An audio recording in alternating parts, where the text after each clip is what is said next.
Michelle and Stevie, thank you very much for coming in. And Michelle, congratulations. I think a lot of women in Australia would have done a little air punch today when you crossed that line first. I hope so. Thank you for having us. Tell me, what was your strategy going into the race? My main strategy was to keep Prince of Penzance really calm, because he can get a little bit fiery, and I thought our best chance of winning the race was to just get him to relax and switch off, and hope that he would jump well and that I could just, cruise along. Unfortunately, he come out really slow. He was a bit too relaxed in the barriers, and he half walked out of the barriers, which made me have to give him a bit of a squeeze and a bit of a click up, and that was what I didn't want to do, but I had to hold my position that I wanted to be in, and waited for as long as I could, and couldn't believe when he sprinted. I never yelled so loud in my life at anything, and just when he went over the line, I was just, it was unbelievable. My body went a bit numb and a bit limp, and I just couldn't believe that we had won the Melbourne Cup, and yep, it's just a dream come true. Had you allowed yourself to think at all in the lead up to the race, hey, I've got a shot here at winning the Melbourne Cup? I had, through bits and pieces. I just tried to treat it as another race and keep calm and relax and all of that. And when Stevie drew barrier 1 on Saturday night, I was like, wow, this is just incredible, especially how it all panned out. He won barrier 1, and Richo had just got that out. I thought that's pretty incredible in itself. And then I woke up this morning, I was as calm as anything. I couldn't believe how good I felt. I was relaxed. I rode 53, and usually that's a bit of a test, and I've never felt so good, and I was like, this is incredible. And I still thought, nah, you're kidding yourself a little bit, but that's what racing's about. That's why it's so great, because you can dream, and I've dreamed about this for all my life, and it's just a true testament that you work hard, you can be lucky. Stevie, congratulations on being the strapper of the winning horse. How nervous were you going into the race today? I was very nervous before he got into the mounting yard. And what sort of work did you have to do today to get Prince of Penzance ready and to help your sister? I was waiting to see if he could settle and relax, and wasn't that great in the mounting yard. He got, when he came back from the track, I was over waving at everyone in the crowd.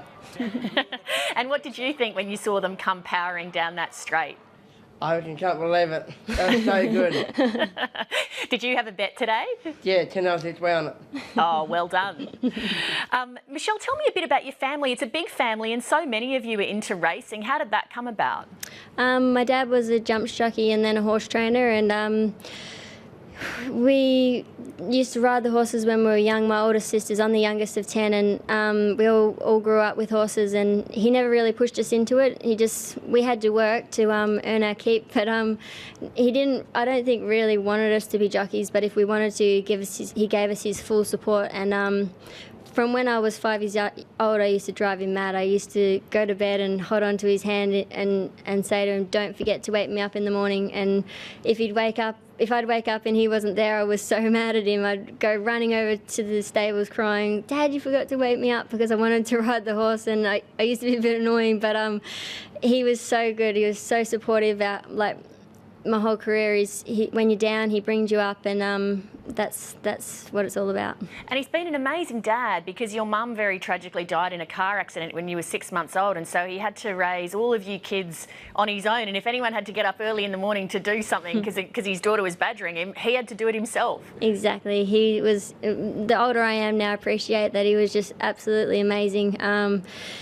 He used to worry a lot, and we had to borrow dairy farm when I was about 7, I think, and we had to work really hard on the farm, which we didn't really like at the time, but I appreciate it now, because he really taught us to have a good work ethic, and I think that's really helped in my career, because we did have to work from a young age and appreciate everything that we got. And he is just an amazing person. What he did bringing us up, we stuck together, and you just had to get out there and do the job. And yeah, I'm just so grateful for my upbringing, because I wouldn't be here without that.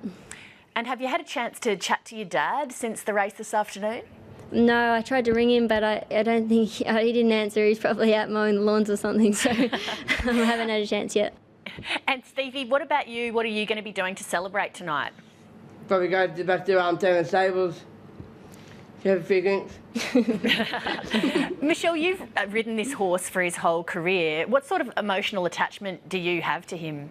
It's pretty incredible. Like, I don't think I've ever ridden a horse ever so much. Like, I've ridden him nearly every start by one, and that was because I was suspended. And I've ridden him in every gallop leading up to this because I didn't want to let anyone else on him just in case they didn't do the right work or something. I'm pretty pedantic about the gallops because I think that can mean everything. So I've ridden him all the way along and got such I've got such respect for him because he is so tough, and I just thought if ever a horse is going to win the Melbourne Cup, it's going to be him, because I know the inner strength that he has and what he's done in some of the races. Even when he hasn't won, he's over raced so badly, and he's able to finish off like he does. It's just like, I'm like, this horse is incredible. And I think being the jockey, I could feel that more than everybody could see. And I said to Darren Weir about 2 weeks ago, I said, he's the best horse I've ever ridden, and I think he can win the Cup. And he sort of laughed. He said, I'll be happy with the top 10 finish. And then, yeah, we did it.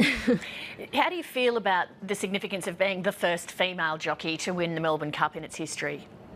I don't really think of it, I don't really see the significance that much, but I hope it helps female jockeys, and I'm a little bit sad for the likes of Claire Lindop, who's had 2 rides in the Melbourne Cup, and she rode them beautifully, beat each run, and they had the ride to win the race if they were good enough, and they weren't. So I feel sorry for all the girls out there that haven't had the opportunity that I'm the first one, because I think everyone deserves it. But I just really hope that it helps open up more opportunities and we get more of a go.